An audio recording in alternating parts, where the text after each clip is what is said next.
Hello YouTube, Captain Darren here. My call sign is N4VFR. In today's video, I'm going to show you how I set up my new Icom IC7610 with the RSBA software here at my home QTH in Jacksonville, Florida. And my birthday present to me was that new Icom 7610 right there.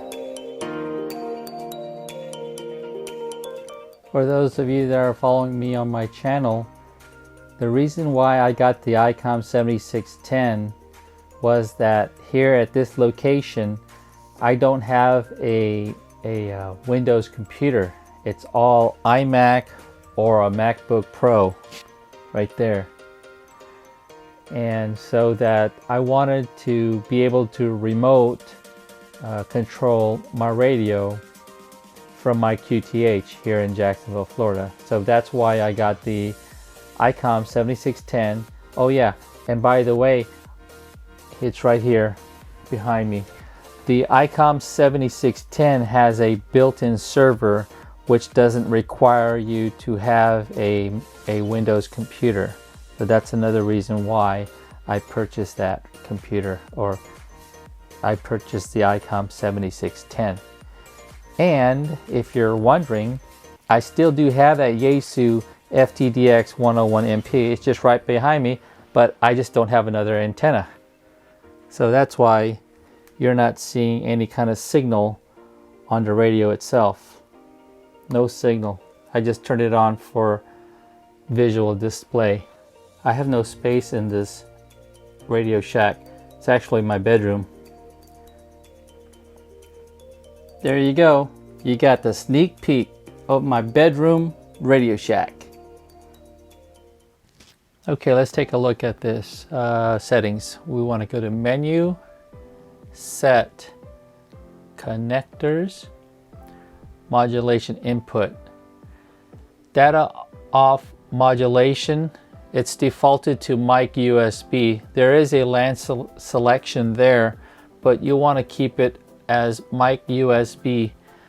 When you're operating with the RSBA1, the data off modulation will automatically switch to LAN and you won't notice it. It does it automatically.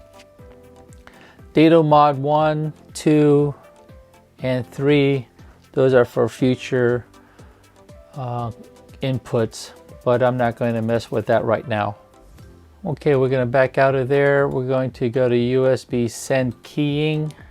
And for the USB send, I have the USB1A RTS selected. And CW, RIDI mode, you don't have to worry about those for now. Okay, let's back out there, back out. And connectors. We want to go to CIV. Let's go to the top page. The baud rate I selected is 19.2. The CIV address, transceive, all that stuff is default. Make sure that you're unlinked from remote. Next page. And I changed the baud rate from auto to 115,200. And turn on the echo. That's CIV USB echo back. Okay, now we're going to go and look at the network settings. So back up, go under networks, and I'm using DHCP, that's on. It automatically configured my IC7610 with an IP address, as you can see it there, 192.168.1.189. So what you're going to do to get all this other information is you would have to log on to your computer and type ipconfig all, or actually ipconfig/all, and then that's where you'll find a subnet mask. It's normally defaults to 255.255.0, and then you'll write down the default gateway, your primary DNS server, and I don't have a second DNS server. Page 2, identify your network name as work group, and your network control I left on, and the power off setting for remote control I changed it to say standby and shut down.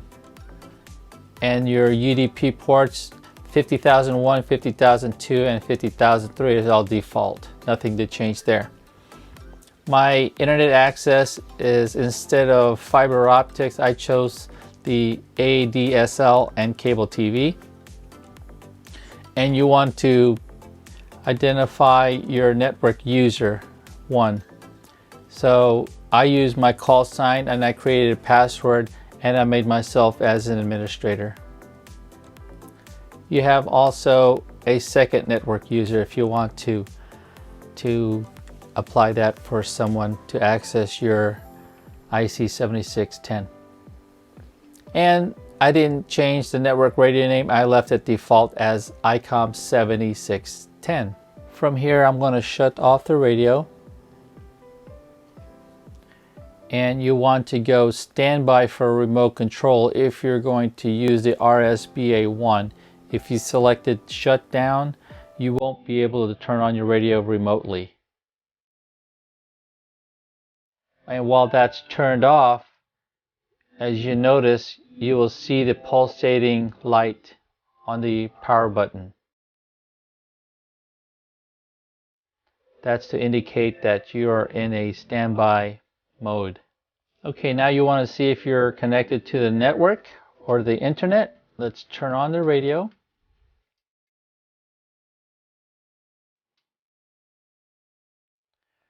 We're going to select menu, set time, date and time, and you want to push NTP time sync.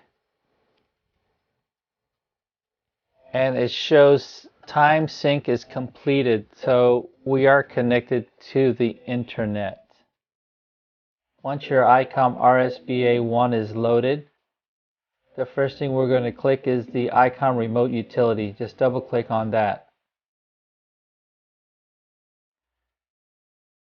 Okay, disregard my settings up here. We want to add a new server list, so click on the server list tab. Let me disconnect from this radio here.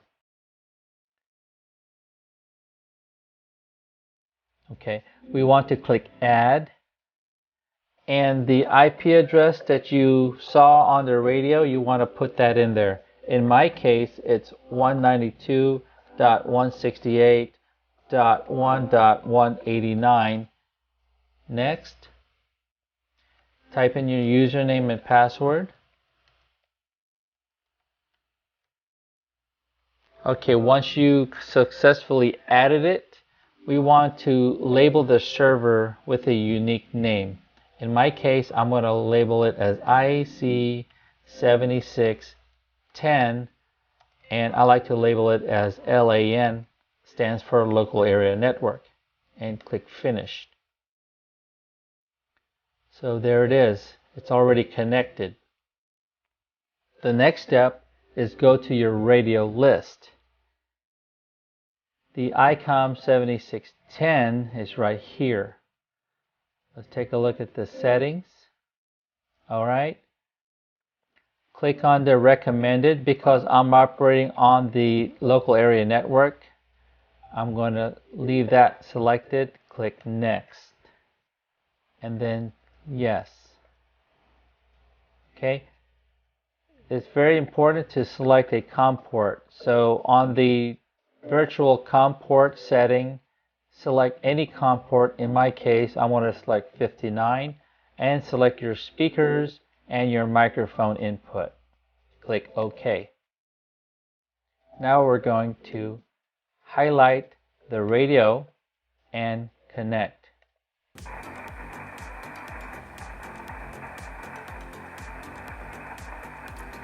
Okay, so we hear audio. Now double click the RSBA1 remote control.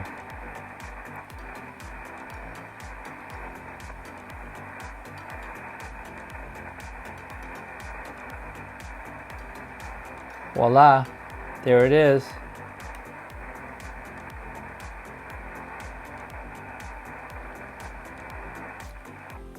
This is November 4, Victor, Foxtrot, Romeo. Over.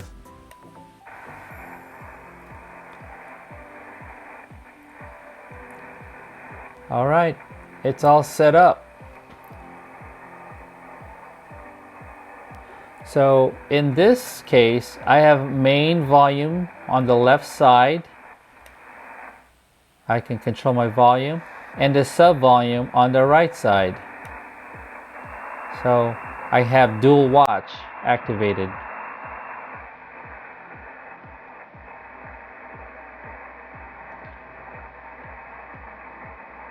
All right, let me mute this.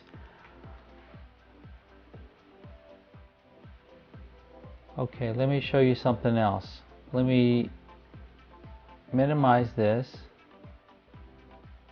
Go back to your radio list and click modulation.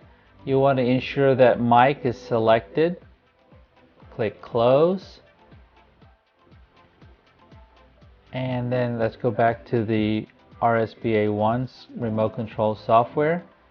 We want to go to File, Remote Settings, and verify that mic and USB is selected, and go to mic set, and it's connected to LAN. This modulation level, this is where you control the amount of modulation that's going to the radio, and you can monitor the ALC to ensure that you're not overdriving the radio. It stays within limits. You can adjust it with a slider. And maybe you have a question like, how did you get the slider here? How I did that was you go under the, I believe it's set mode. Okay. You look under the controller type. So click on the slider. And we'll double click. And then click on knobs. So there you have the knobs to work with. I find it more easier to work with sliders than using the knobs. It's a lot easier to work with. See?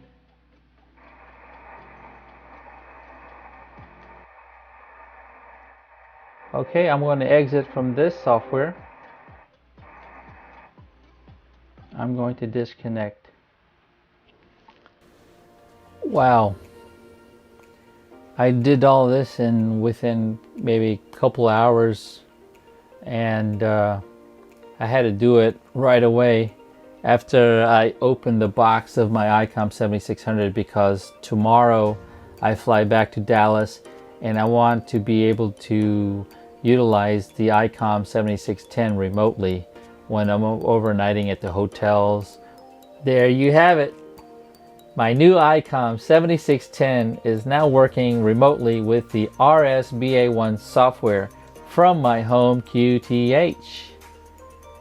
If you like my videos, please consider to subscribe, give me a like. It encourages me to make more videos, and also please subscribe to help me achieve the 1,000 mark of YouTube subscribers.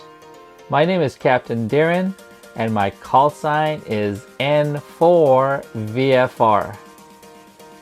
Thank you for watching, and have a great day.